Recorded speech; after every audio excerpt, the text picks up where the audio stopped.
Welcome to Nandini மண்சட்டி சமையல். இன்றைக்கி நம்ம பார்க்க போகிறது கொண்டக்கடலை வச்சு சூப்பரான சுவையான கறி குழம்பு சுவையில் எப்படி செய்கிறது இந்த கிரேவின்னு தான் பார்க்க போகிறோங்க. ரொம்பவுமே டேஸ்ட்டாக இருக்கும். ஒரு முறை இதை ட்ரை பண்ணி பாருங்கள். சாப்பாடு அதே மாதிரி சப்பாத்தி, இட்லி, தோசைக்கெல்லாம் சூப்பராக இருக்கும்.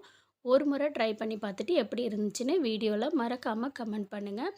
இதை எப்படி செய்கிறது அப்படிங்கிறத நான் ஸ்டெப் பை ஸ்டெப்பாக சொல்கிறேன்.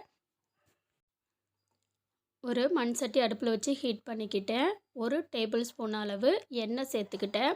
எண்ணெய் நல்லா சூடாகட்டும். எண்ணெய் நல்லா சூடானதுக்கப்புறம் இதில் பார்த்திங்கன்னா ஒரு பட்டை, 5-6 கிராம்பு, 1 ஸ்பூனு வர கொத்தமல்லி, அரை ஸ்பூன் மிளகு, அரை ஸ்பூன் ஜீரகம், அரை ஸ்பூன் சோம்பு, இது எல்லாமே எண்ணெயில் இதில் போட்டுருவோம். போட்டு இது நல்லா பொரியட்டும். இது பொரிஞ்சிட்டு இருக்கும்போதே ஒரு 10லேருந்து 15 சின்ன வெங்காயம் தோல் உரித்து மட்டும் சேர்த்துக்கிறேன். அதுக்கப்புறம் இதில் நல்ல பழுத்த பழம் தக்காளி பழம் 2 பழம் இதில் சேர்த்துருக்கேன்.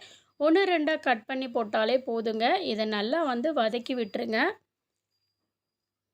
இது வதங்கும் போதே நம்ம அடுத்ததாக இதில் நம்ம சேர்க்க போகிறது ஒரு கொத்து கருவேப்பிலை இதோட ஆட் பண்ணிக்கோங்க. இது ரொம்ப டேஸ்ட்டாக இருக்கும். அதுக்கப்புறம் 4 டேபிள் ஸ்பூன் அளவு தேங்காய் துருவனது இதோட சேர்த்து இது எல்லாத்தையுமே நல்லா ஒன்றா கலந்து விட்டுருங்க. இப்போ இதில் காரத்துக்கு ஏற்ற மாதிரி 2 ஸ்பூன் மிளகாய் தூள் சேர்த்துக்கலாம். வீட்டில் அரைச்சது. உங்களுடைய மிளகாய் தூள் காரத்துக்கு தகுந்த மாதிரி சேர்த்துக்குங்க.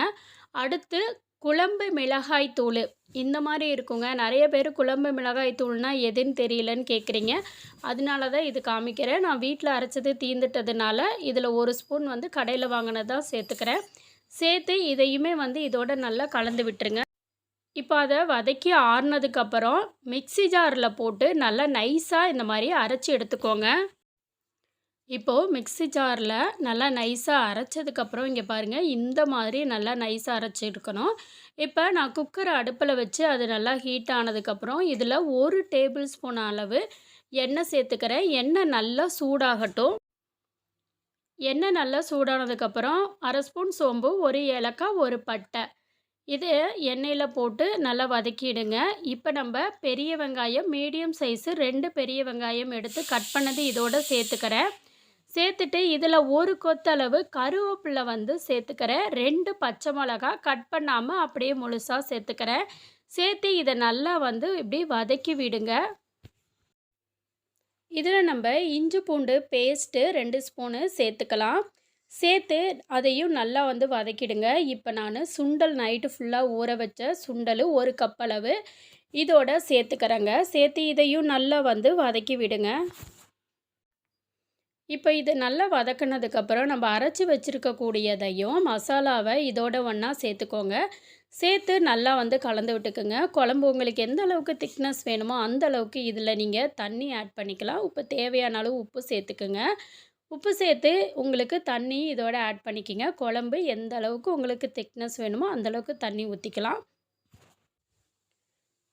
நல்லா கலந்து விட்டு விசில் போட்டு மூடி வச்சுருங்க. 3 விசில் வந்ததுக்கு அப்புறமேட்டு திறந்து பார்க்கலாம். இப்போ விசில் அடங்கிருச்சு. இங்கே பாருங்கள், நல்லா எண்ணெய் மேலே மிதந்து வருது. நீங்கள் விருப்பப்பட்டால் பொடியாக கட் பண்ண கொத்தமல்லி தழை சேர்த்துக்கலாம்.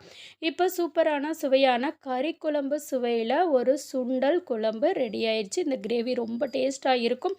ட்ரை பண்ணி பாருங்கள். நிறைய பேர் நம்ம சேனலை பார்க்குறீங்க, பட் சப்ஸ்கிரைப் பண்ணாமல் இருக்கீங்க. ப்ளீஸ் சப்ஸ்கிரைப் பண்ணி சப்போர்ட் பண்ணுங்கள் ஃப்ரெண்ட்ஸ். Thank you all.